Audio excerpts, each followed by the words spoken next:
Hello, আসসালামু আলাইকুম। আগের ক্লাসে আমি আপনাদের 14 গ ক আর খ করেছিলাম উদাহরণ। ত্রিকোণমিতি দেখেন 9.2 করাচ্ছি আমি।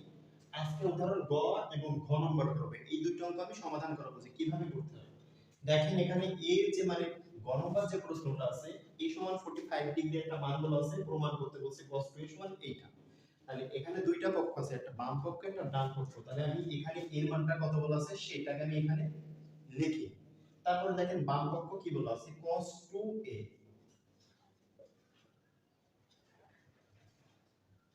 এইবার এখানে একটা জিনিস খেয়াল করেন, এখানে কত আছে 2, এই যে বসানো। আর এর মান কত বলা আছে 45 ডিগ্রি, যে এর মানটা আমি বসালাম এখানে। তাহলে এখানে কত হয় cos 90 ডিগ্রি। এখন cos 90 ডিগ্রির মান কত এইটা আমাদের জানা লাগবে। cos 90 ডিগ্রির মান হলো 0, cos 90 ডিগ্রির মান কত 0। তাহলে এখানে আমি কত বসাবো 0। তাহলে দেখেন আমার বাম পক্ষে অ্যানসারটা করে কত আসছে 0। এবার আমি ডান পক্ষে যাব। ডান পক্ষে ওই যে ওইটা লেখা আছে 1 tan square a 1 tan square a। এবার একটা জিনিস খেয়াল করেন, যদি a স্কয়ার যদি এভাবে থাকে, এই স্কয়ারটাকে এভাবে বাইরে নিয়ে যায়, টোটালটা ব্র্যাকেটে স্কয়ারটাকে বাইরে নিয়ে যায়, তাহলে আমি একবার এখানে মানটা বসাই দিই। দেখেন 1 tan 45 ডিগ্রির মান কত, আচ্ছা আগে মানটা বসাই দিই। তাহলে tan স্কয়ার 45। এবার আমি বলছি tan স্কয়ারকে কি এভাবে বাইরে নিয়ে যায়, এভাবে কি বাইরে নিয়ে যায়। তাহলে এখানে 1 tan এর মানটা বসাচ্ছি 45 আর স্কয়ারটাকে এভাবে বাইরে নিয়ে যায়, বাইরে নিলাম ব্র্যাকেট দিয়ে। তারপরে এখানে দেখেন 1 tan 45 ডিগ্রির মান কত কম, এই যে সমান বসানো আমার বাইরে স্কয়ার আছে তাই মানে উপর স্কয়ার। এখানেও সেম দেখেন 1 tan 45 ডিগ্রির মান কত 1, এই যে 1 বসালাম বাইরে স্কয়ার আছে স্কয়ার দিলাম। দেখেন 1 দিয়ে স্কয়ার করলে 1 এর উপর পাওয়ার যাই থাকুক না কেন ফলাফল 1 ই হবে। তাহলে এখানে 1, এখানে 1 এর উপর যাই থাকুক স্কয়ার, তাহলে এখানে 1 ই হবে। তাহলে 1 থেকে 1 বাদ দিলে কত হয় 0। আর নিচে কত আছে 1 আর 1 যোগ করলে 2। শূন্যর সাথে যদি কোনো কিছু ভাগ করা হয় তাহলে ফলাফলটা শূন্যই আসে। তাহলে এখানে কত হবে 0। তাহলে দেখেন গ নম্বরে কিন্তু বলা যায় যে বাম পক্ষ সমান ডান পক্ষ। দেখেন এখানে বাম পক্ষ সমাধান করে 0 আসছে, ডান পক্ষ সমাধান করে 0 আছে। তাহলে এটা কিন্তু বলা যায় যে বাম পক্ষ সমান ডান পক্ষ। আচ্ছা এইবার আমি দেখেন ঘ নম্বরটা সমাধান করব। ঘ নম্বরটা এখানে কিভাবে বলা আছে, আচ্ছা এটা আমি মুছে দিলাম। তাহলে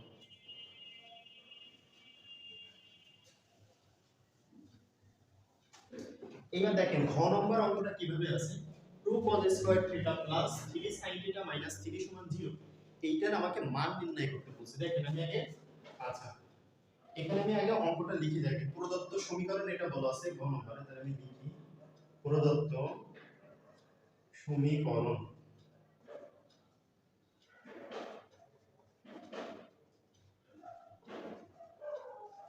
দেখেন এখানে প্রদত্ত সমীকরণ যেটা বলা আছে আমি সমীকরণ কিন্তু এখানে সেটা লিখলাম। এইবার একটা জিনিস এখানে খেয়াল করেন, এখানে একটা রয়েছে cos একটা রয়েছে sin। আমাকে দুইটাকে একই অনুপাতে রাখতে হবে। হয় আমি দুইটাকে cos এ রাখবো, না হলে দুইটাকে আমি sin এ রাখবো। তাহলে আমি একটা চেষ্টা করি, এখানে যেহেতু sin আছে তাহলে এই cos কে ভাঙাই আমি sin এ রাখার চেষ্টা করি। দেখেন আমি কিভাবে রাখবো। বা cos স্কয়ার সমান কিন্তু একটা সূত্র আমি জানি, sin square plus cos square সমান 1। এই যে মেইন সূত্রটা আছে এখানে sin square theta plus cos square theta সমান কত 1।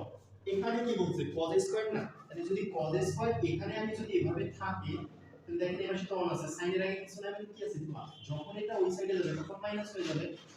তাহলে cos স্কয়ার সমান কি লেখা যায় 1 sin স্কয়ার থিটা। তাহলে আমি যেখানে cos স্কয়ার আছে এখানে কি লিখবো 1 sin স্কয়ার থিটা। আর বাদ বাকি যেভাবে আছে সেভাবে আমি রেখে দিলাম। এইবার একটা জিনিস দেখেন, এই টুটাকে এই দুইটার সাথে গুণ না, দুই যদি একের সাথে গুণ করি 2 কে 2, তাহলে এখানে হয় 2 sin square theta plus 3 sin theta যেভাবে আছে মাইনাস 3। দেখেন এভাবে কিন্তু লেখা যায়, এই লাইন থেকে এই লাইনে এভাবে আসা যায়। এইবার একটা জিনিস দেখেন এখানে আমি কি করা যায়, এখানে আমি একটু সাজাই লিখবো। এখানে দেখেন আমি একটু যোগ বিয়োগ করে নিই। আচ্ছা বা দেখেন এই 2 এর আগে কিছু না, মানে প্লাস আছে আর 3 এর আগে মাইনাস আছে। এটা যদি আমি এটা ক্যালকুলেশন করার চেষ্টা করি, দেখেন 2 থেকে 3টা কি করতে বলছে মাইনাস, যদি মাইনাস দিই তাহলে এখানে আসবে -1, তারপর -2 sin স্কয়ার থিটা আছে আর প্লাস 3 sin থিটা আছে। এবার এটাকে আমি যখন সাজাই দিব, দেখেন আমি কিভাবে সাজাবো। সাজানোর নিয়ম কি, সব থেকে বড় পাওয়ারটাকে আগে দিতে হয়, তারপরে কম পাওয়ারটাকে দিতে হয়। এখানে বড় পাওয়ার কত আছে 2, তাহলে এইটাকে আগে লিখবো শর্ত মতে, তাহলে -2 sin স্কয়ার থিটা। তারপরে দেখেন ছোট পাওয়ার, এই সাইনের পাওয়ার এখানে কিছু নাই মানে 1 আছে, তাহলে তারপর একটা ছোট পাওয়ারটা লিখবো। দেখেন উপরে থাকে পাওয়ার, এই উপরে, আর এর আগে যেটা থাকে এটা হলো সহগ বা সংখ্যা। আমি হলো পাওয়ার দেখতেছি এখানে কত আছে, তারপরে দেখেন সংখ্যাটা লিখবো -1 সমান 0। এইবার একটা জিনিস দেখেন, আমি এটাকে সাদা লিখছি, দেখেন এর আগে মাইনাস ছিল মাইনাস লিখলাম, এর আগে প্লাস ছিল প্লাস লিখলাম, তারপরে এই সংখ্যাটাকে শেষে দিব -1, এই যে এর আগে মাইনাস আছে, এই যে -1। এবার আমি যদি এখান থেকে যদি মাইনাস কমন নিই, কারণ আমাদের প্রথমে কি মাইনাসটা রাখা যাবে না, দেখেন আমি মাইনাসটা কমন যদি নিই, তো এখানে 2 sin স্কয়ার থিটা, তখন কি হবে দেখেন, মাইনাস যখন কমন নিব ভিতরের চিহ্নগুলো কিন্তু একটু পরিবর্তন হয়ে যাবে, তখন এই মাইনাসে প্লাসে এখানে -3 sin থিটা, এই মাইনাসে মাইনাসে এখানে প্লাস 1 সমান 0, বা 2 sin square theta minus 3 sin theta plus 1 সমান 0। দেখেন একটা জিনিস কি করছি আমি, এখানে যে মাইনাসটা ছিল, আমি যখন ওই সাইডে নিয়ে যাব তখন শূন্যের সাথে ভাগ হয়ে যাবে, কারণ কি মাইনাসের তখন ওই সাইডে কোনো মূল্য থাকবে না, আমি যখন মাইনাসটা নিয়ে যাব। এইবার একটা জিনিস এখানে খেয়াল করেন, দেখেন এখানে আমি উৎপাদকের বিশ্লেষণ করব। দেখেন আমাকে বানাতে হবে, দেখেন উৎপাদকের সিস্টেমটা কি, শেষে যে সংখ্যাটা থাকে উৎপাদক বা মিডল টার্ম, শেষে যে সংখ্যাটা থাকে তাকে এমন ভাবে ভাঙাতে হয়, ভাঙাই মিডলেরটা বানাতে হয়। আর দেখেন উৎপাদকের সিস্টেম সিম্পল না, শেষে এখানে সংখ্যা আছে, শেষে 1 আছে, আর যদি প্রথমেও সংখ্যা থাকে শেষে আর প্রথমে, যদি এখানে প্রথমে সংখ্যা না থাকতো তাহলে কোনো বিষয় ছিল না, কিন্তু দেখেন এখানে শেষেও আছে প্রথমে আছে, যদি শেষে তো থাকবে, প্রথমে যদি সংখ্যা থাকে তাহলে প্রথমেরটা শেষেরটাকে গুণ করে নিতে হবে। দেখেন শেষে 1 আছে আর প্রথমে 2 আছে, তাহলে 2 অক্ষরের কথা এখানে 2। এবারে 2 কে এমন ভাবে ভাঙাতে হবে, ভাঙায় আমার কত বানাতে হবে, এখানে -3 বানাতে হবে, কিন্তু দেখেন এখানে মিডিলে যে সংখ্যাটা থাকবে সেটাই বানাতে হবে। তাহলে 2 কে যদি আমি ভাঙাই, দেখেন 2 অক্ষে 2, 2 আর 1, 2 অক্ষে 2, 2 আর 1 হচ্ছে, তাহলে 2 আর 1 আমাকে বানাতে হবে কত, -3। তাহলে খেয়াল করেন আমি যদি -2 আর -1 নিই তাহলে তখনই -3 হয় না, তাহলে আমি এভাবেই নিব। দেখেন বা 2 sin স্কয়ার থিটা, দেখেন আমাকে বানাতে হবে কত, -3, তাহলে 2 অক্ষে 2, শেষেরটা প্রথমটা আমি গুণ করছি, গুণ করে কত হয়েছিল 2, সেই 2 কে এমন ভাবে ভাঙাবো, ভাঙাই আমার কত বানাতে হবে, -3, তাহলে 2 অক্ষে 2, 2 আর 1 মিলে কত হয় 3, আমাকে বানাতে হবে কিন্তু -3, তাহলে এখানে আমি কত নিব, -2 sin থিটা, আর এটা নিব হলো 1 sin থিটা। দেখেন এখানে 1 sin থিটা দেওয়া লাগে না, এখানে এর আগে কোনো সংখ্যা নেই মানে 1 আছে, নিলাম প্লাস 1 সমান আমি কত নিব, 0। দেখেন মানিয়া হয়ে গেছে। তারপরে দেখেন আমি এই অঙ্কটা এই পাশে করে দিচ্ছি। দেখেন এই দুইটা থেকে কি কমন যায়, দেখেন তো এই দুইটা থেকে 2 sin থিটা কমন যায় না, যদি এই দুইটা থেকে আমি 2 sin থিটা কমন নিই, খেয়াল করেন তাহলে এখানে দেখেন তো একটা sin থিটা থাকে না, sin স্কয়ার আছে, মানে দুইটা তো কমন নিয়ে ফেলাইছে, আর স্কয়ার মানে কি আরেকটা sin থিটা থেকে যায়, এই সেই sin থিটা মাইনাস, এটা তো কমন নিয়ে ফেলাইছে, আমি কমন নিচ্ছি এই দুইটা থেকে, তাহলে এটা তো অলরেডি যে প্রথমে কমন নিয়ে ফেলাইছে, এখানে কিছু থাকবে না, মানে কত থাকবে, 1 থাকবে, 1। তারপরে সিস্টেমটা দেখেন, তারপরে এখানে দেখেন, এখানে আমি যখন এই পরবর্তীতে এখানে আসবো, এই দুইটা থেকে দেখেন কি কমন যায়, এর আগে কোনো কিছু নাই, মানে মনে মনে সংখ্যা কত আছে 1, যে সংখ্যাটা থাকবে সেটাই কমন দিব, সংখ্যা 1 আছে কিন্তু এর আগে মাইনাস আছে, তাহলে কি কমন যাবে, এখানে -1 কমন দিলাম।